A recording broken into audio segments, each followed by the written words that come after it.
영어 이니셜 약자로 IPO, 기업 공개 올해 참 대단했습니다. 엄청난 기업들이 있었고 대신 시장의 에너지를 상당히 빨아들이는 그런 부정적인 영향도 있었는데요.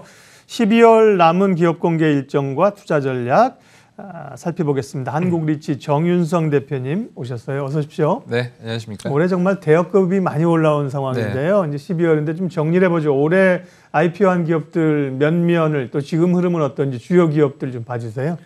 네, 뭐 올해 같은 경우는 상당히 뭐 풍년이라고 볼 수도 있고 상당히 결과적으로 봤었을 때 흥행도 많이 했었고 아마 주식 투자를 시작할 때 공모주에 대한 키워드가 상당히 뭐 포털리라든지 이런 데서 뜨겁게 검색 수가 많이 늘어났지 않나 싶은데요.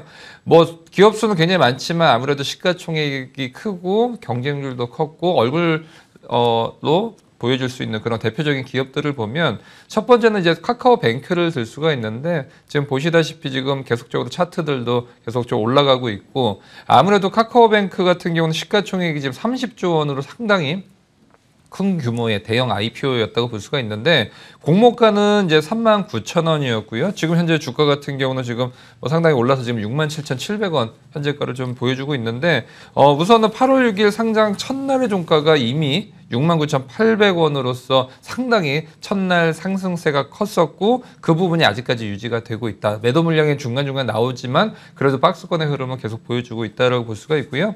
좀 특징적인 부분으로 봤었을 때는 외국인들의 의무 보유 확약 비율이 한 13%대 정도 됐었다는 점과 그 다음에 이제 앞으로 올라갈지 떨어질지에 대한 부분이 중요해 보이는데요. 아무래도 카카오뱅크도 기존의 전통 은행과의 차별성 이 부분을 과연 보여줄 수 있느냐 없느냐에 따라서 이 종목을 좋게 보느냐 안 좋게 보느냐 레포트가 좋게 나오냐 안 나오냐 좀 극명히 갈리는 것 같습니다. 하지만 지금까지의 팩트로 봤었을 때는 이자 수익 위주로 좀 이어지고 있기 때문에 아무래도 혁신적인 은행의 그런 부분을 보여주는지에 대한 여부가 굉장히 좀 커 보이고요. 두 번째로서는 이제 카카오페이를 들 수가 있는데 아무래도 카카오 가족으로서 기관 청약에 대한 그 경쟁률이 굉장히 컸습니다. 아무래도 IPO를 볼 때 가장 제가 좀 중요하게 보는 부분이 이제 기관들의 청약에 대한 경쟁률인데요. 아무래도 전문 투자자들이 얼마나 좋게 보느냐 굉장히 좀 중요해 보이고요. 1714대 1로서 굉장히 높은 그런 경쟁률을 보여줬고 매출 상승률도 상당히 큽니다. 18년도에 거의 695억 원대에서 20년도 2843억으로 상당히 뭐 거의 더블식으로 계속 늘고 있고요. 공모가도 이제 9만 원대인데 현재가 거의 뭐 20만 원대 계속 넘고 있기 때문에 첫날 같은 경우는 상당히 좋은 모습을 보여줬었고 제가 또 이 카카오페이는 첫날 또 IPO 관련된 방송을 했었는데 계속적으로 좀 좋은 흐름을 이어가고 있다라고 볼 수가 있고요. 세 번째로서는 SK 아이테크놀로지를 좀 들 수가 있는데 시가총액은 11조 원대고요. 공모가가 이제 10만 5천 원대고 현재가 같은 경우도 지금 봤었을 때는 16만 6,500원 정도 상당히 좀 좋은 흐름 유지하고 있는데 아무래도 업종 자체가 굉장히 핫한 전기차 배터리 분리막으로서 계속적으로 어떤 상승률을 보여줄 가능성이 어느 정도 있는 그런 종목이다라고 보여집니다. 네. 자, 올해 12월에 남은 공모주 일정 체크하겠습니다. 툴젠이 아마 어제 오늘 이틀 지금 일반 청약을 받고 있는 걸로 알고 있고요. 12월 예정되는 기업들 알려주세요. 네, 우선은 뭐 툴젠 같은 경우도 지금 뭐 계속적으로 좀 이어가고 있고요. 그 다음에 이제 KTB 네트워크도 들 수가 있는데 아무래도 이제 벤처 캐피탈로서 이제 수익성 증대에 대한 호재 이 부분에 대해서 기관들의 관심이 굉장히 높은 그런 IPO 예정 종목이다라고 볼 수가 있고 여기에 투자했던 뭐 비바 리퍼블리카 같은 경우도 상장에 대한 기대감이 있기 때문에 이 부분 같은 경우도 보여주고 있는데 공모가 같은 경우는 지금 5,800원에서 7,200원 상당의 밴드를 보여주고 있다라고 볼 수가 있고요.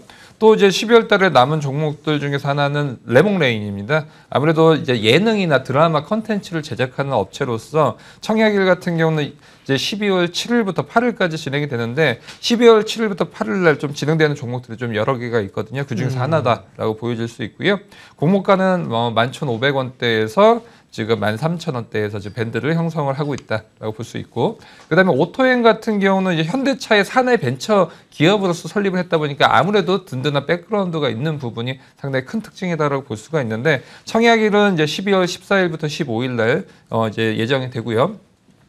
자동차 용품이라든지 액세서리 아니면 이제 서비스를 이제 플랫폼을 제공하고 있는 그런 업체인데 아무래도 자동차 부품 기계에서 보험, 리스, 렌트로 영역을 확대하고 있는 이 부분에 대해서 이제 성장성을 보여주고 있다라고 볼 수가 있고 실적적인 측면에서 작년에 흑자 전환을 이제 전환했다라는 부분 또 장외 시세가 지금 현재 9,000원대에서 10,000원대 상당히 좀 높게 형성이 돼 있는데 공모가 밴드는 지금 4,200원대에서 4,800원대이기 때문에 상당히 좀 경쟁률이 좀 높을 거다라고 예상이 됩니다. 네.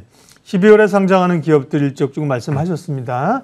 몇 개 기업을 소개해 주셨는데요. 이 기업들을 다 하나씩 일일이 언급하다 보면 시간이 다 갈 것 같습니다. 이제 중요한 게 이제 내년도 있고요. IPO에 그렇죠. 대한 전략을 정윤석 대표님이 들어야 되기 때문에 지금 12월 말씀하신 기업들 가운데는 12월 전략 어떤 쪽이 좋고요. 어떻게 좀 접근하는 게 좋습니까? 네. 12월 달 같은 경우는 아무래도 지금 대형주들은 지금 네. 내년으로 다 넘어갔고 이제 12월 달을 거의 마무리하는 부분이고 아마 기관 투자자들도 12월 달에 이제 이미 이제 투자를 이제 마무리를 한 쪽도 많이 있기 때문에 좀 쉬어가는 그런 장이다라고 볼 수가 있는데 또 이런 네. 데서 또 기회를 또 잡을 수가 있거든요. 왜냐하면 뭐 주요 플레이들이 빠졌을 때 아니면 좀 잠잠할 때 오히려 좀 경쟁률이 좀 낮아서 내가 많은 주수를 배정을 받을 수 있는 그런 기회가 좀 있기 때문에 이런 전략 또 조용할 때 오히려 기회가 있다는 부분을 좀 명심하면서 오히려 경쟁률 낮지만 어떻게 보면 기회가 되는 그런 종목들을 좀 선별하는 그런 12월 달 될 것이다라고 보여집니다. 네.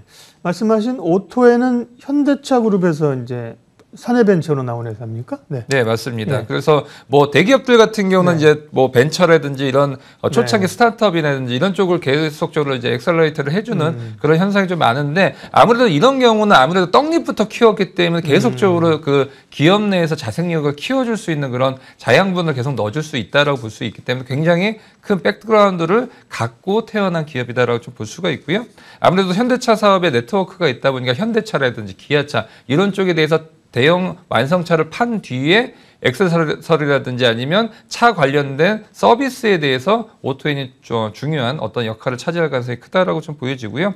실적 측면을 보면 18년도에 283억 원에서 20년도에는 494억 원으로 급성장을 하고 있다라고 볼 수가 있고 아무래도 이제 차량 내부에 요즘은 차량 안에서 여러 가지 편의시설이 더 들어가고 네. 있기 때문에 공기청정기라든지 아니면 전기차 관련된 개발 또 애프터마켓에 대한 플랫폼도 상당히 중요한 역할을 할 것이다라고 보여집니다.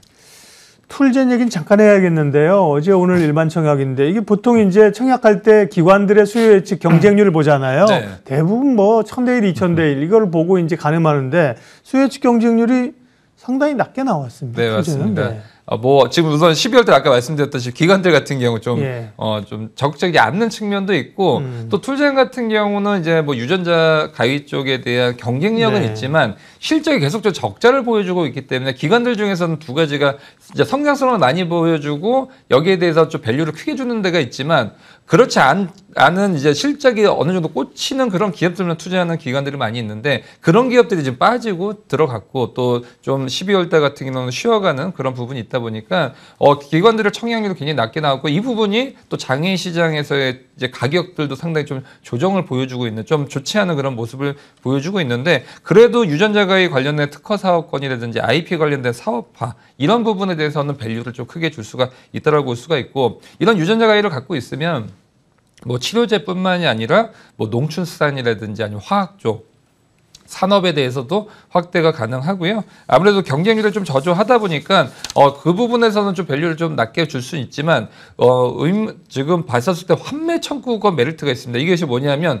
공모가 대비해서 떨어졌을 때 증권사에서 대파할 수 있는 권리가 있는데 이 네. 부분에 대해서는 상당히 어느 정도 메리트가 있지 않을까라고 보여집니다. 예, 환매 청구권을 IPO해 준 것은 굉장히 좀 이례적입니다.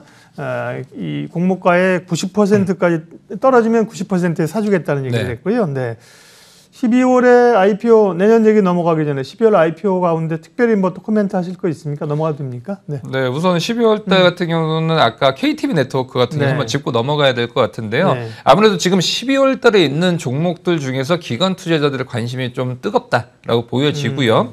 왜냐하면 지금 벤처 캐피탈에 대한 투자에 대한 규모가 급성장을 하고 있습니다. 지금 13년도에 1.3조 원밖에 안 됐지만 지금 4조 원 시장까지 지금 크고 있고요.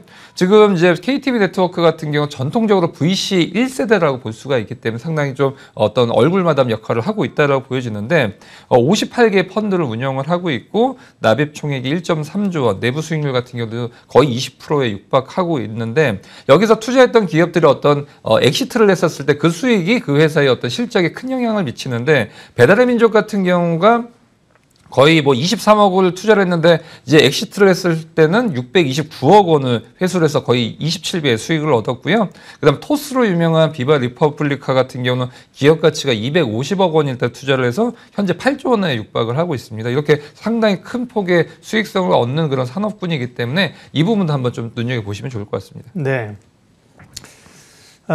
내년 아무래도 말씀하신 것처럼 대기업 큰 기업들은 이제 대여급들은 내년으로 상장을 좀 밀어놓지 않았겠습니까? 2022년 주목해야 될 IPO 기업들 알려주세요.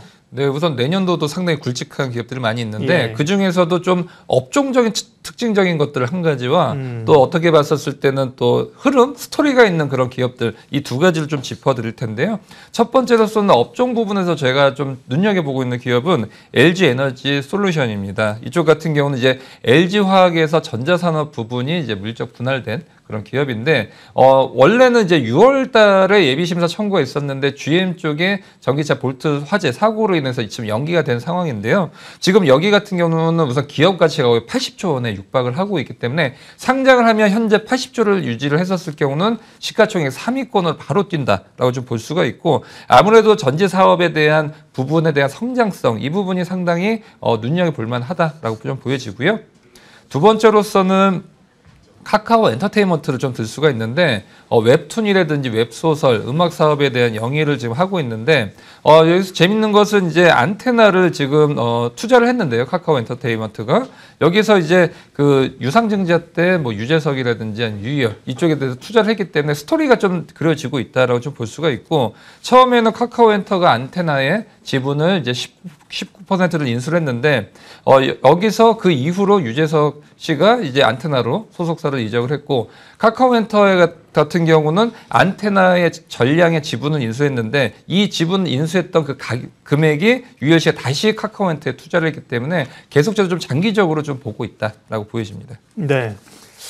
IPO 전략, 성공 전략 말씀해 주시죠. 올해는 말씀하신 것처럼 좀 IPO 기업 공개에서 재미를 보긴 봤는데 개인 투자자들은 받는 물량이 사실 좀 적었고요. 맞습니다. 내년에 또 IPO 하는 기업들이 있습니다. IPO 전략 말씀해 주세요. 네, 우선 첫 번째는 아까 이제 뭐 투쟁 같은 경우도 말씀드렸지만 네. 우선은 좀 기관 청약률이 적을 때 개인 투자는 이제 주수를 많이 받을 수 있는데 그만큼 좀 리스크도 크고 하이 리스크 하이 리턴이라고 볼 수가 있는데 이것을 환매 청구권이 있는 종목들 같은 경우는 오히려 좀 적극적으로 한번 임해 볼 수 있지 않을까라고 볼 수가 있고 만약 빠졌을 때는 증권사에 환매 청구를 할 수 있기 때문에 이런 어떤 전략 또 좀 중요해 보이고요.